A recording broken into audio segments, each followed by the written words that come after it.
We've got David in Brooklyn. You're on with Phil and Matt, and I hear you wanted to talk about my views on prostitution.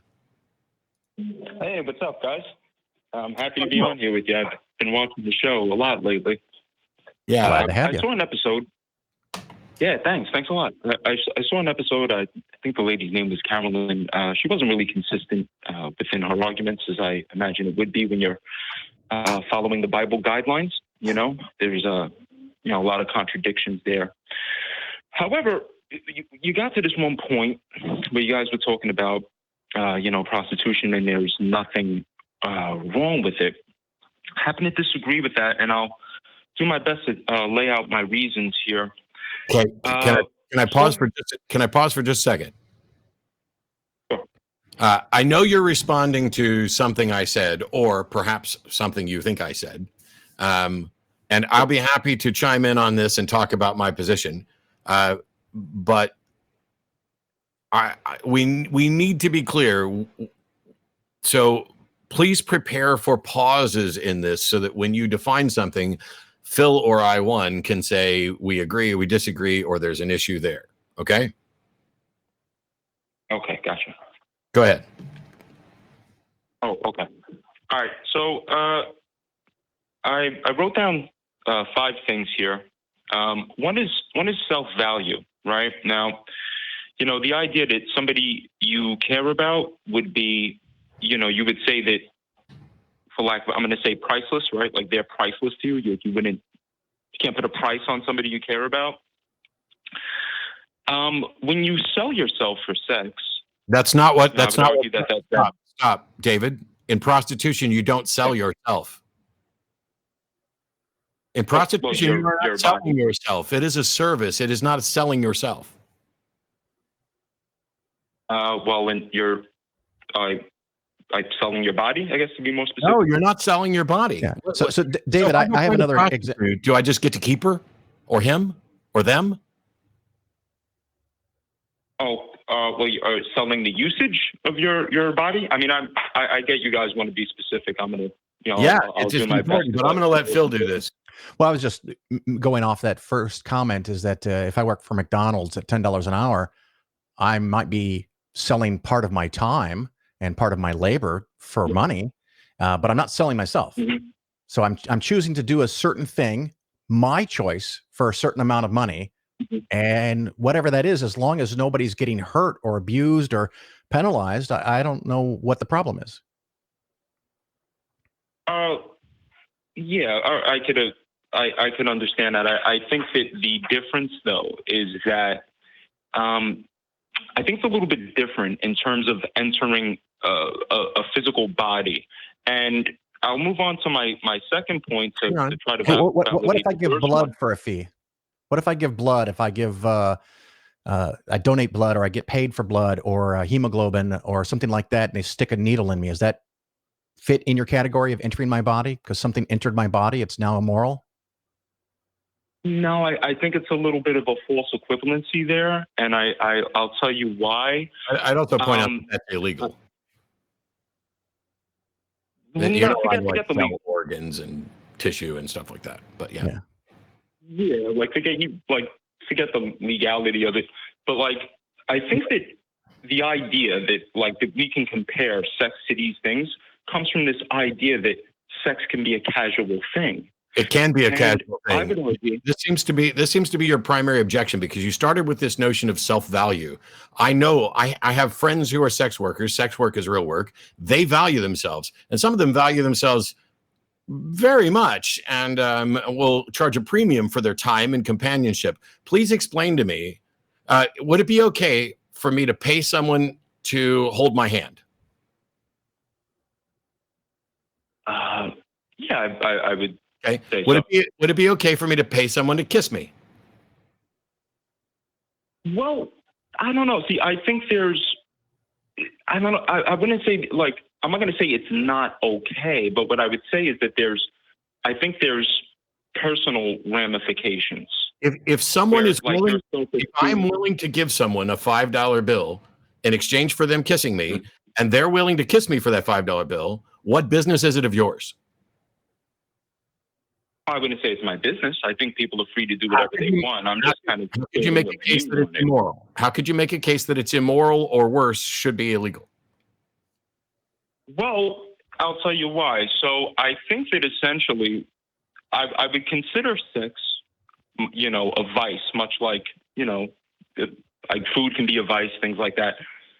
And I think that it kind of becomes an unquenchable thirst. And I think that the more you kind of just like obey these certain desires, the more you will you'll feel empty.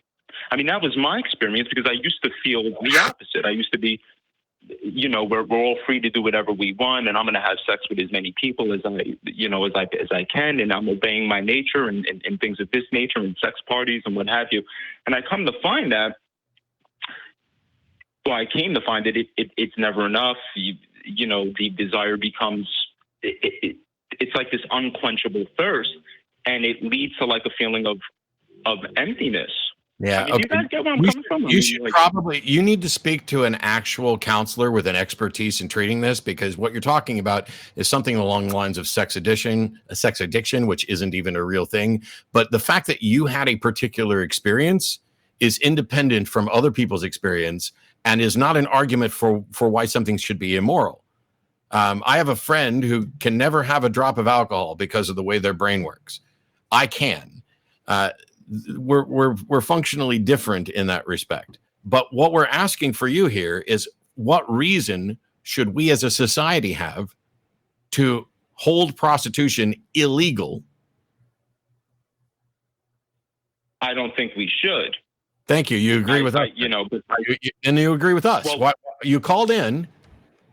And on some level, look, it's not about legality. I'm sorry, I don't mean to interrupt. That's the only thing I care about. I legitimately do not care what your opinion about the moral issue is. I only care whether or not you are in favor of legalizing it or keeping it illegal. That's my only concern. And that's true for now. I care in the sense that there are other discussions to be had. But as long as you're okay with prostitution being legal, you and I are on the same page. And David, I would say if you think that there's a problem that you don't want to participate, then you can choose to not participate, either being the person giving the money or the person receiving the money. If that's not something you're interested in, don't do it. But if you don't have any reason to think that it should be illegal, I'm not really sure what your beef is. Well, I would argue that it is damaging to the self, and I'll use a word you guys probably won't agree with, but I'll say, spiritually, like your spiritual self. You're right. Not only are Phil and I not going to agree with that, because that word is used in so many different ways, it doesn't add anything to this discussion, but even in the most charitable way possible, the thing that you're describing, if I were to be the most charitable listener possible, to say, what about prostitution damages someone's spirit, even in a metaphorical sense, it's just simply not true that prostitution necessarily does that. There are people who are not cut out for that job, just like there are people who are not cut out to be farmers. There are people who are not cut out to be ranchers. There are people who are not cut out to be doctors because the sight of blood makes them queasy or whatever else. You don't get to use what your personal impression and what you suspect that it does to, can we use the word psyche instead of spirituality or spirit? Because I think psyche, it sums it all up.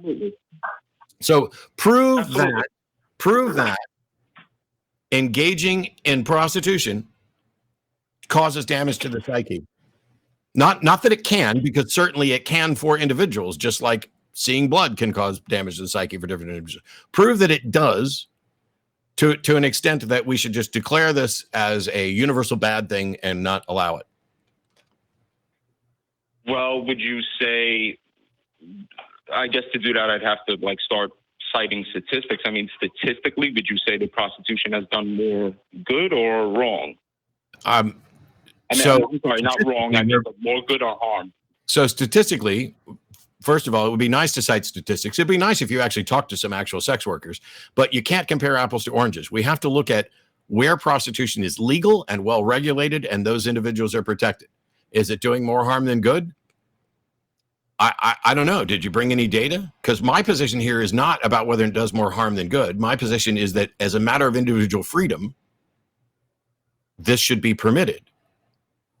I don't know. Go ahead, Phil. I didn't know what I got really nothing to add. I think a person's usage of their own body and their own time and the work that they choose to do and the amount they choose to get paid for it is up to them.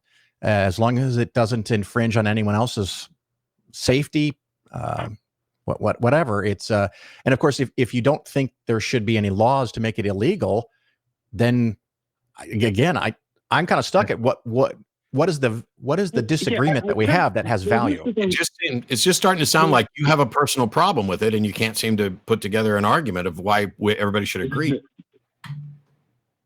No, well, I don't have a problem, but like, I'm in a monogamous relationship. Like, I mean, maybe when I was young, like running around, but I guess what I'm trying to say is this: like, I'm agreeing with you guys because I'll make an example. Like, using drugs can be a bad thing. It can be a harmful thing for ourselves, right? But if we legalize it, drug use will. Yeah, I was just going to say which drug. I take drugs every day. Yeah, I take drugs every day too, and lots of people do. So, see, this is the thing: is you're engaged in sort of sloppy arguing where you say one word that has some connotation or some denotation that allows you to smuggle in a bad thing.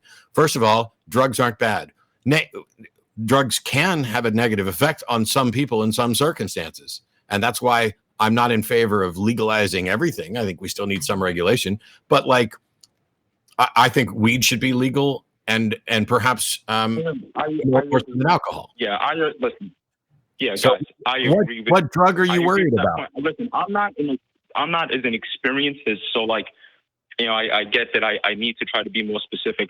I'm assuming that when I say drugs, and I shouldn't assume that, but I'm assuming that you guys, you know, like crack, heroin, you know, shit like that. I don't mean like sitting in the grass taking mushrooms and like, you know.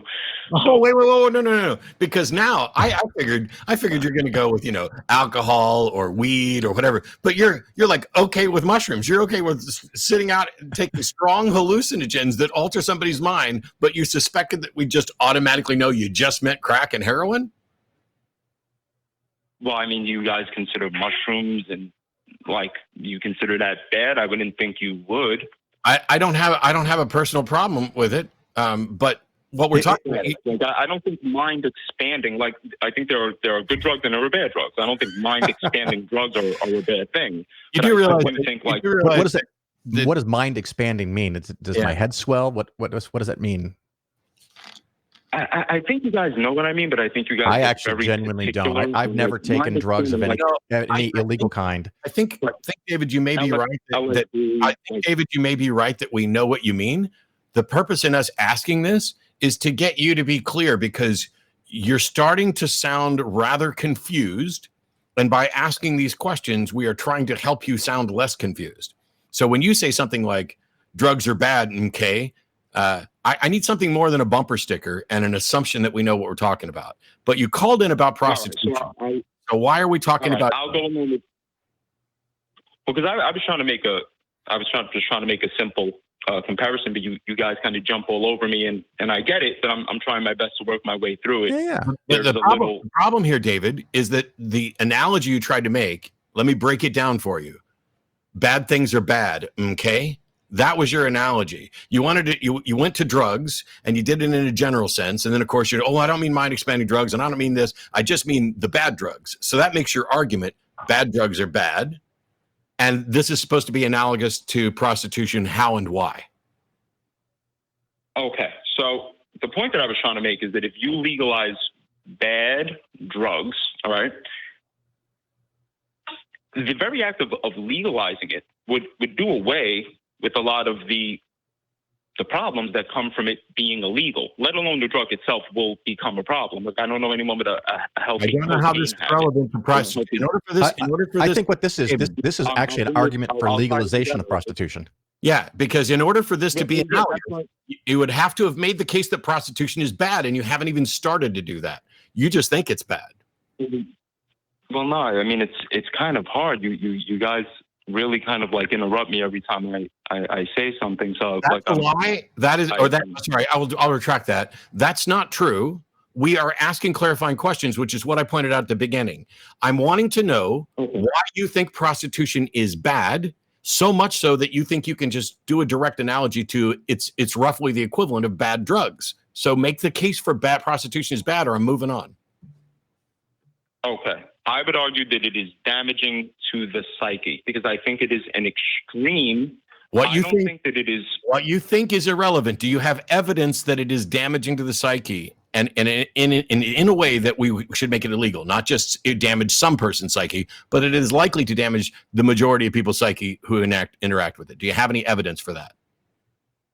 I don't think that'll be hard to pull up. Well, maybe you should. Apparently, it is. You should have pulled it up before you called, because we're moving on. Thank you, David. Thank you, David. He tried. It's just because it's one of those things where it's icky to me, and therefore it should be illegal. But when you really press for details, there's no details there. It's just like I had someone tell me that pot should be illegal, and I asked them why, and they said because it has 100 carcinogens. And I happened to look up cigarettes, and it had something like 500 carcinogens. And I said, so should cigarettes be illegal? No. Okay. So why should something that's more harmful be legal and something that's less harmful be illegal? And, you can go around and around like that. And often it's someone's not really thought through the rationale of why they have an opinion on something. They have opinion on something, and now they're scrambling. And that leads to the frustration of the caller or someone that I might be talking to, is that they're scrambling to try to justify what they already think, without having done the justification work first. They've got a sample size of one, and I get it. There are things that we feel icky about for reasons that we can't explain and don't know. And usually, I think if you dig in on why you feel icky about it, it's because somewhere in your past, someone convinced you that this is something you're supposed to feel icky about. Like I've talked about this before when I was at Dawn's wedding. I remember years and years ago, if I saw two guys kissing, I'd go like, whoa. That was kind of an ick moment for me. And I figured it feels like that's a natural response, And so when people say, oh, that's a natural response, of course you're going to be repulsed when you see two men kissing. That's nature. And then when I grew up and learned a little bit more, and Dawn got married, and when they jumped the broom and they kissed, and I was like, oh, and I realized there'd been a change in me. The change had been, hey, I actually cared about the truth of this situation enough to evaluate it and not just go with what it felt like to me. And that's kind of what I was trying to get to with David, is that he feels that prostitution is a bad thing. And the hard part is that it can be. So there are plenty of scenarios where sex work is not safe, where it's not regulated, where it's not the right job for somebody. And right. And in those situations, there can be damage done. And so if you've seen, like let's say your mother was forced into prostitution at a young age, and you saw her live an absolutely terrible life, that's going to completely color your perception of what prostitution is.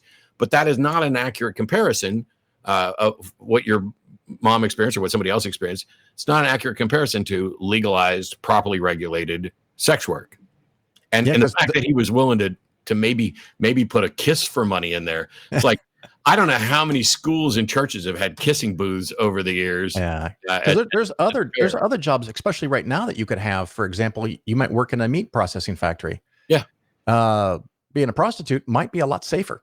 Being a sex worker might be a lot safer than working in one of those factories, or working in a coal mine. You are trading off, probably knowingly, years of your existence, because that's the best job available to you in your area. Doesn't make it right. Doesn't mean it should be illegal, but we probably should regulate it. But anyway, what else we got? I wish I would have had time. I wish I would have thought about it, because I need to ask him about other aspects of sex work, not just prostitution, because I know porn stars, I know strippers, I know escorts. And it's funny, because what he actually said in the thing was that it was self-serving, that I wanted prostitution to be okay so that I could participate in it. When in fact, I have never paid a prostitute. I would have no objection to it. It should be legal. Anyway, it doesn't. Yeah. We're going to move on.